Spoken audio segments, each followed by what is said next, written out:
அரசன் அன்று கொள்வான், தெய்வம் நின்று கொள்ளும் என்பது போல் சமூகத்தை காயப்படுத்தும் செயல்களுக்கு ஒரு நாள் கண்டிப்பாக பதில் கிடைக்கும் என்ற கருத்திற்கேற்ப தற்போது பல விஷயங்கள் நடைபெறுகின்றன.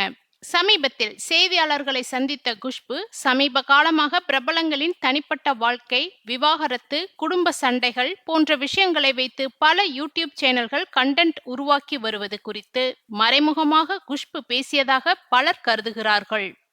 பணத்திற்காக அடுத்தவர்களின் குடும்ப வாழ்க்கைக்குள் புகுந்து நேரில் பார்த்த மாதிரி அவதூறு பரப்புபவர்கள் தங்கள் வீட்டில் இருக்கும் தாய், மனைவி, அக்கா, தங்கை பற்றி ஒரு நிமிடம் நினைக்க வேண்டும் என்று அவர் கூறியது பலரது கவனத்தை ஈர்த்துள்ளது.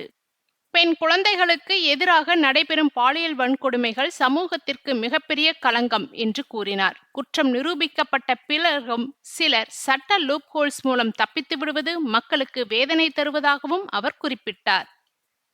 பெண் குழந்தைகளுக்கு எதிரான பாலியல் வன்கொடுமைகளில் குற்றம் நிரூபிக்கப்பட்டால் அந்த குற்றவாளிகளுக்கு வாழ்நாள் சிறை அல்லது தூக்கு தண்டனை போன்ற கடுமையான தண்டனைகள் கொடுக்கப்பட வேண்டும் என்று அவர் ஆவேசமாக தெரிவித்தார். இத்தோடு நிற்காமல் சமூக வலைதளங்களில் பெண்களின் உடல்களை மார்பிங் செய்து புகைப்படங்களை பகிர்ந்து அவமதிக்கும் சிலரையும் குஷ்பு கடுமையாக விமர்சித்தார்.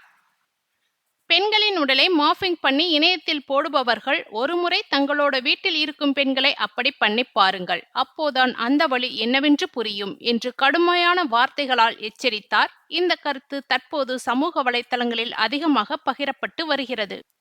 குஷ்பு இதற்கு முன்பும் பல சமூக பிரச்சனைகள் குறித்து ஓப்பனாக பேசியிருக்கிறார். அரசியல், பெண்கள் பாதுகாப்பு, குழந்தைகள் உரிமை, சமூக நீதி பிரச்சனைகள் என எந்த விஷயமாக இருந்தாலும் தன் கருத்தை தயக்கமின்றி வெளிப்படுத்தும் பிரபலங்களில் குஷ்பு முக்கியமானவர். அரசியல்வாதியாக இருந்தாலும் நடிகையாக இருந்தாலும் சில நேரங்களில் அவரது கருத்துக்கள் சர்ச்சையாக மாறியிருக்கின்றன. ஆனால் இந்த முறை அவர் பேசிய விஷயம் குறித்து சமூக வலைத்தளங்களில் பலரும் கருத்து தெரிவித்து வருகிறார்கள். குஷ்பு பேச்சு வெளியானதும் இணையத்தில் பலரும் ஆதரவாக கருத்து தெரிவித்து வருகின்றனர். இதுதான் சொல்லணும், பெண்களை அவமதிப்பவர்களுக்கு இப்படித்தான் பேசணும். குஷ்பு பேசியது கடுமையான வார்த்தைதான், ஆனால் உண்மை என்று பலர் பதிவிட்டு வருகின்றனர். பெண்களின் பாதுகாப்பு குறித்து மீண்டும் விவாதத்தை கிளப்பிய குஷ்புவின் இந்த பேச்சு தற்போது சமூக வலைத்தளங்களில் வைரலாகி வருகிறது.